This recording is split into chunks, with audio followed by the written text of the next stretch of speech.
We're excited to welcome Joni Carswell, the newest recipient of the George W. Bush Institute's Trailblazer Citation Award at our 2026 Forum on Leadership. She is the president and CEO of Texan by Nature, a nonprofit founded by Mrs. Laura Bush with the goal of uniting conservation leaders and business leaders who believe that Texas prosperity depends on our natural resources. Texan by Nature is deeply committed to Texas and its conservation, and Joni has ensured that the impact will be felt for years to come. Joni, welcome to the Strategerist. Thank you for being here. Thank you for having me. Excited to talk to you. Well, let's hear about Texan by Nature. We are in Texas, and we love our state. So tell us about this project and this organization. Absolutely. So Texan by Nature was founded in 2011 by former First Lady Laura Bush. I've heard of her. Yes. Known platform for nature, national parks, the outdoors. But Texan by Nature is a nonprofit. We exist to advance conservation. We do that by bringing conservation, industry, and communities together. So we are focused on taking the biggest, brightest ideas that exist and uplifting those and accelerating them across the state of Texas and beyond. We believe that with everything that takes place in Texas, from industry to eco-diversity to conservation ingenuity, that the things that we build here can be a model for conservation, not only for Texas, but for the United States and for the globe. One of my favorite examples of conservation, and it's not just because I work here, but it is the Laura W. Bush Native Texas Park. And I know you're very familiar with it. I'd love to hear you talk about that park a little and why it is important in the greater picture of things. Absolutely. There's an adage that has come up well past when I graduated from high school, but it's this whole notion that if you see it, you can be it. In conservation, if you see it, you can dream it. Yeah. And the native park is amazing. It is Blackland Prairie. It's been restored to all native flora, fauna, and you see and you hear the energy. You see the insects, you see the pollinators and the birds, etc. And it's this beautiful space where folks can come and actually learn and have an outdoor classroom on what the prairie used to look like before development occurred. But it is also an inspiration to many corporate campuses, to many outlying areas where Blackland Prairie is being restored for what can take place, what can happen. There are vegetation lists, etc., so that folks can follow the template. What I love about it too is just the idea that you don't have to plant things that take tons of water, yes, since they're native to Texas. That is one of the best things about native plants, beyond the inherent biodiversity that exists and what takes place in the food chain, but they actually use immensely less water. The root systems of native vegetation are adapted to the soil types and the climate that we have here in Texas. And you can go from irrigating all the time to irrigating only with the rainwater that's natural. So Texas is, people think of Texas that aren't from Texas as being, I remember the Looney Tunes cartoons growing up where Texas was always, it was just desert and a little cactus popping up here and there. Dispel that notion in your own way. Sure. So Texas is so much more than the desert, right? And we even see that now a little bit because Landman is on TV. That's right. And you see West Texas, which it is a true representation of the landscapes of West Texas, but Texas itself is incredibly eco-diverse. We have 10 very distinct ecoregions. We have everything from rivers to ocean and coast to prairies to forest to mountains. I love data snippets, and we actually have 38 peaks that are taller than a mile in Really? Texas. Yes, which again, most on the western part of the state. Yep. We're home to 1 in 3 global migratory birds. And within those ecoregions, you also have even particular biomes. And so Texas is really important from a global biodiversity standpoint. But as I mentioned earlier, it's also really interesting from a conservation model standpoint, because you can take something and test it in the desert, you can test it in the mountains, you can test it on the coast, you can test it in a grassland, because we have all of those across the state of Texas, depending on where you are. Can we talk about you for a minute? And I'd love to hear how you got involved with the conservation movement? Like this wasn't your like straight out of college, I'm gonna go into conservation, right? That is true. I actually, straight out of college, was an industrial engineer. Oh, interesting. I did efficiency consulting and then strategy and marketing and worked in the tech industry. Efficiency consulting, I can see it. Yes, actually, yes, it's very applicable. And then was in the tech industry for many years. But going much further back, I actually was raised in a household that my dad moved us out to West Texas. I grew up on a hydroponic produce farm. I like to say I was granola before granola was cool. My family and my team say granola still isn't cool, but that's all right. But no, I grew up with a focus on natural resources and natural things. And I grew up in our state and national parks. And so nature was always very near and dear to me. And I was running a tech startup when Texan by Nature was looking for a new leader. And I had just actually come back from a lengthy hiking trip in Colorado where I was thinking about next steps and what I wanted to give back to my family and to the world. I think President Bush said last night, to whom much is given, much is expected. And I believe that. And so it was an opportunity to take that efficiency training and all of the business strategy training and apply it in the conservation space to accelerate conservation moving forward. So I view it as a coming home because of how I was raised. And we've talked about her a little bit. One of the founder of Texan by Nature is Mrs. Bush. Yeah. Can you talk some about her as kind of the spiritual leader of the organization in some ways? Absolutely. It's almost hard to describe the energy that emanates from Mrs. Bush when she talks about nature. If you go on a tour with her through her native park, the knowledge that she has is incredible. She can name the grasses, she can name the insects, she can name the birds. She knows what's out there and what the importance is. But more than that, she comes to life with the park. She glows when she's talking about that park. And we saw that with the national parks when she was first lady. But with the conservation in Texas, she's been incredibly active and she wanted to come back and she wanted to use her platform. And she still is incredibly involved with our board. She comes to every meeting and her favorite piece of it is actually hearing about all the projects and learning and then sharing those nuggets elsewhere so others can get involved and so that we are continually recognizing the amazing work that's taking place. I love the park. I always go back to the Native Texas Park because it's just such an interesting microcosm of so many different things. One of my favorite parts is along this one pathway, there's a monarch wrangler sign.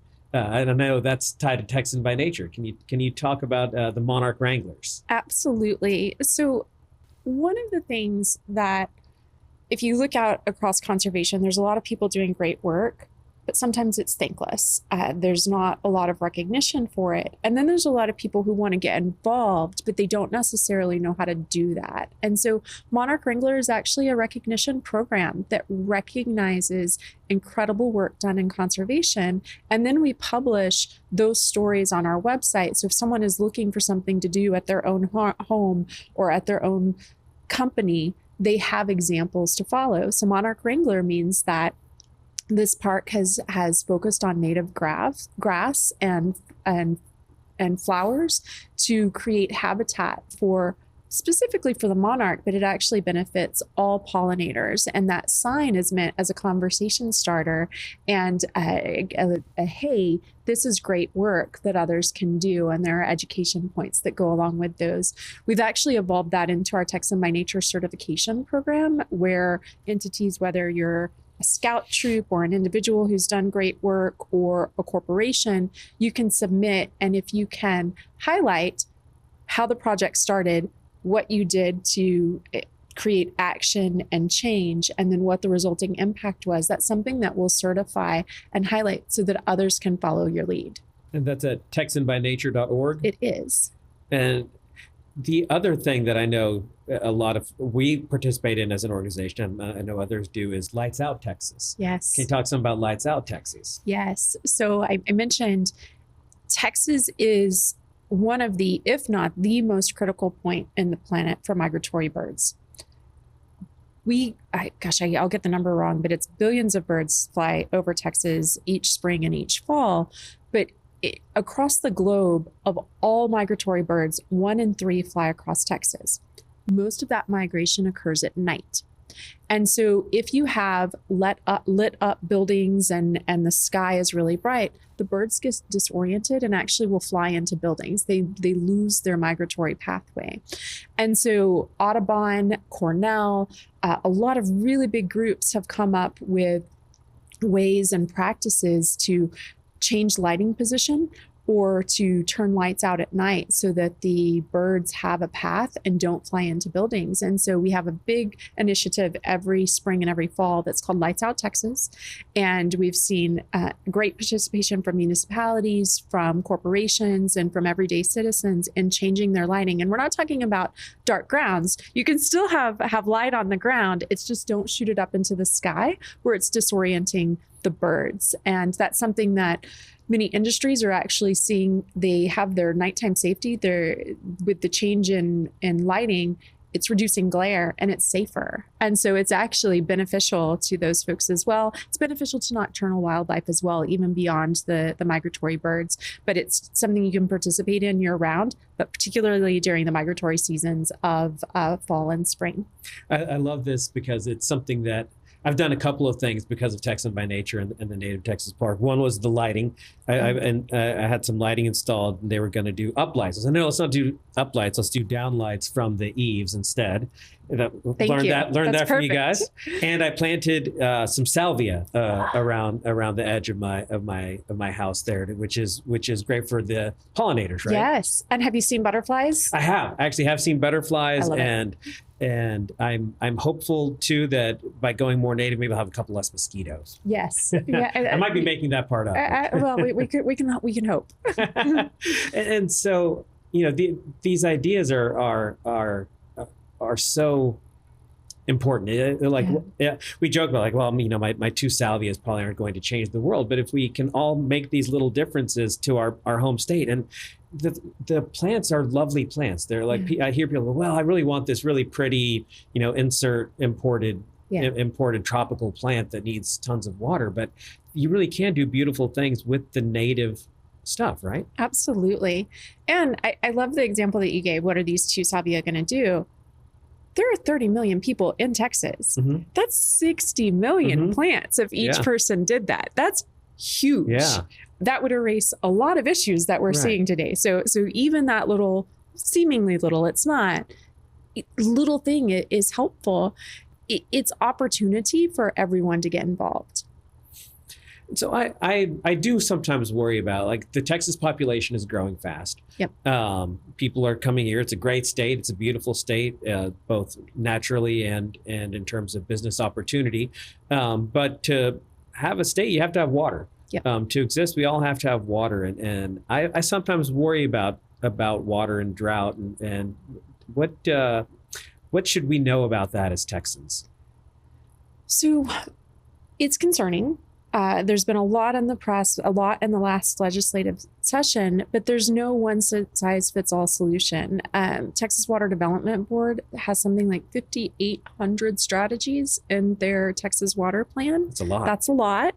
There's a lot needed. And it's necessary to think about, where are the issues coming from? We have drought and extreme weather events that's interesting. We have population growth and demand growing. We have infrastructure that's aging, and it's called leaky pipes, where something like 12% of the supply-demand gap is from just aged infrastructure. Oh, wow. And then we have groundwater and surface water. And so part of it, what's necessary is education moving forward, but also bringing together strategies. We're seeing municipalities, we're seeing individuals, we're seeing corporations do really interesting things when it comes to water. On the municipality front, the infrastructure update, educating water leaders, looking for ways to incentivize folks to use less water, all things municipalities are doing. Individuals planting native grasses, understanding the impact of taking a 20-minute shower versus a 5-minute shower and the water that we're using each day. And then corporations are doing some really interesting stuff. We run an initiative called the Texas Water Action Collaborative that is focused on this issue. And we're matching funders with projects. our portfolio has something like 80 projects in need of funding right now. And those are everything from wetland construction to irrigation practice changes to reforestation in East Texas to playa restoration in West Texas. There are a lot of nature-based things to do when it comes to water conservation. And you're seeing some really interesting investment from folks like Molson Coors, Microsoft, Meta, Google, Amazon, HEB, EOG Resource, ConocoPhillips. These are big names in tech and energy and food and beverage that are actually looking at how they achieve their own water goals and taking and investing in local nature-based solutions to do that. So I'm actually hopeful on the waterfront because it is top of mind for others, but we are going to have to change some of the ways that we're doing things, from a funding infrastructure to a utilizing green versus gray infrastructure, and then all looking at water more as the critical resource that it is. So there's this perception that businesses just don't care that much about the environment. They only care about profit. And you've listed these companies that are doing good work. And does that, in your mind, help fight that perception? I think it is helping fight the perception, but I also think it's a reframe that's needed. When you say business, it's almost like this black box where it's just business. There aren't people involved there. It's business. Business is bad. Business doesn't care about conservation. Right. But when you open the doors, it's still people inside. It's people that are living in our communities. It's people that own ranches and land and garden. And it's people that care about their kids and about their grandkids. And tapping into that understanding that, yes, their work may involve things that you don't agree with or methods that need updating, etc. But at the end of the day, it's still people. And we've found that across the board, business, those leaders actually care deeply, not only about natural resources, because that's their supply chain. Yeah, they need water, right? They need these materials for long-term success, but they also care deeply about their communities. And so more and more, we're seeing business wanting to understand how to put these conservation projects in their own language, so it makes it easier to invest in these projects. And that's part of what we do, providing these examples, providing these templates for articulating the value in business terms is really making a difference to how these groups invest and the total funding available for conservation long term. Because at the end of the day,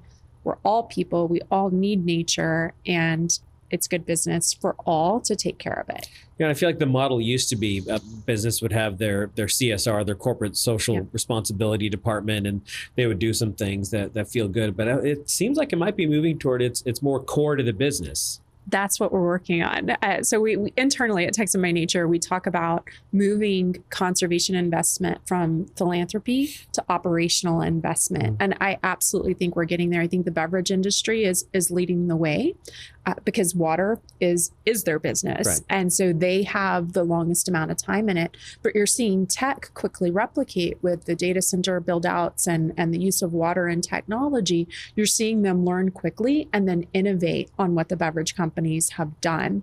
And then really across all industries, we're seeing energy and the solar panels use agrivoltaics and do native grasses and grazing so that they don't have to spend as much operationally to upkeep a site. So there's benefits across the board. And I think that we are just on the really front of that frontier, if you will, of seeing it as an item on the balance sheet and an item that we're looking at operationally moving forward. So it's really exciting. Yeah, it's good to hear that there are so many people that are working on it and that are passionate about it. And, this is why Texan by Nature and yourself won the Trailblazer Award last night. That was awarded here at the Forum on Leadership, because this stuff is critically important. We take it for granted. We take for granted that we open the faucet, water comes out. We take for granted that that our lawns all look green, and it's important that we all recognize that we need to be active participants in what we're doing here. Absolutely. And so one of the things that fascinates me is this biodiversity of Texas. And those of us in Dallas, I would bet a lot of people in Dallas don't know that you can get to a wetlands I think it's within the city limits, or if not, or right within the city limits, just outside the city limits. And talk some about this diversity and the things that you can get to, even if you live in one of the major cities without traveling too far. There are so many things to see across Texas. And I'll shout out our partner map. We have a conservation partner map. And if there's a particular initiative that you want to see, you can go on and choose your county, and it'll tell you the conservation nonprofits that we partner with that are operating in that county, whether there are volunteering opportunities, whether there are places you can visit, etc. So great resource to start. On TexanByNature.org? On TexanByNature.org, go to the partner area, and the partner map is available to everyone to interact with. But beyond that, and I want to shout out the wetland that you mentioned. It's the John Bunker Sands Wetland Center. It's right outside of Dallas, North Texas Municipal Water District, Tarrant Regional Water District, John Bunker Sands. Great educational center that kids can go out to. They're open to field trips. And it is a great place to learn about using wetlands to basically filter back into our water system, clean the water, and it creates space for ducks and eagles and so many wildlife species. It is a beautiful, beautiful place to visit. Other than that, even here in Dallas, you're seeing such interesting parks and created spaces from cemeteries. There's a Warren Ferris Cemetery initiative that is trying to, it's called the Constellation of Living Memorials, where they're trying to do native grasses and gardens in cemeteries across the state, which is so cool. You're seeing the Dallas Commons is another wetland project that is taking place here. But really, no matter where you are, you can see the playas in West Texas. You can visit the reforestation efforts of longleaf pine in East Texas. All of those are available, and the groups that are working on them would love for folks to come visit. There's shoreline cleanups and education series going on the Texas coast all the time. But again, all of that's available on our event and our partner map for you to explore and figure out where you want to get engaged. One of my colleagues here, Bill McKenzie, told me about the Wetland Center. So we went out there as like a work field trip. A couple of us did. It's incredible, and It's beautiful. It's also this natural system of cleaning water, and there's all the wildlife and all that inside of a 30-minute drive from the Bush Center. So it's just incredible. Absolutely. And it's interesting if you hear them tell the story about the wetland. The focus was on the cleaning water part. It was the catalyst was the water. And they didn't even put the wildlife piece into the story. But now when you go, people love animals, right? Yeah. And so it's a critical part of the story and such a learning on the overall biodiversity impact of restoring that area to its natural state and being a wetland, a constructed wetland at that point. So I have to ask before we close, what are the natural sites in Texas that are particularly near and dear to you? Like which ones have a personal meaning to you? So as I mentioned, I grew up going to state parks, grew up in West Texas. I love wide open space and endless blue skies. So I have to go with Big Bend and Guadalupe Mountains. They're both national park. Big Bend also has a state park. I grew up, and I think those are some of the first senses of awe I had at just the magnitude of what is out there. Guadalupe Peak is actually the tallest peak in Texas. I just have wonderful memories both from childhood and adulthood. I've taken my own kids to both. I saw my youngest say, I want to live here. He fell in love with Big Bend and became really a naturalist at that point. So those are near and dear to my heart, and just not only treasures for West Texas, they're treasures for the world. Just breathtaking. That's why they are national parks. And we were speaking earlier to the National Parks Foundation, and there's 16 of those here in Texas that we can all explore and appreciate, right? Without going that far. Yeah, you can get there. Well, it's Texas, so it still may take all day. Big Bend but you can get there. is a hike. Yeah, Big Bend is a little bit of a hike, but it's well worth it. It's well worth it. It is. Well, Joni, thank you so much for spending this time with us and teaching us about Texas and the native things. Even if you're not from Texas, whatever grows in your area is worth doing. I know is important to us, and thank you for all the work that you're doing, and congratulations on the Trailblazer Award, which is very, very deserved. Thank you very much. Thanks for having me.